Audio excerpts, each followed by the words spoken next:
आपल्या आयुष्यातील संसारिक अडचणी कमी व्हाव्यात, आपल्यावर अखंड दत्तकृपा, स्वामी कृपा प्राप्त व्हावी, ह्यासाठी आपण सेवा करत असतो.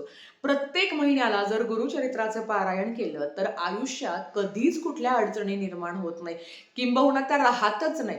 पण काही संसारिक अडचणीमुळे प्रत्येक प्रत्येक महिन्याला गुरुचरित्राचं पारायण करणं आपल्याला शक्य होत नाही. मग अशा वेळेस तुम्ही संक्षिप्त श्री गुरुचरित्र ग्रंथाचं पारायण करू शकता.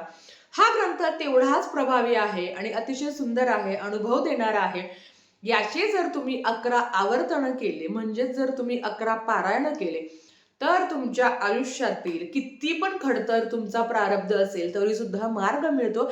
तुमच्या मनातल्या इच्छा पूर्ण होतातच. पण अर्थात श्री संक्षिप्त गुरुचरित्र ग्रंथ, सप्तशती गुरुचरित्र सार हा जरी छोटा ग्रंथ असला तरी याचे नियम अटी आहे.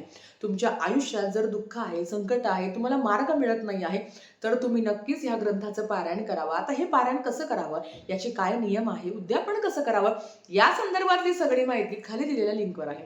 आत्ताच जा आणि व्हिडिओ संपूर्ण बघा, म्हणजे तुमच्या सुद्धा अडचणी कमी होतील. धन्यवाद. श्री स्वामी समर्थ.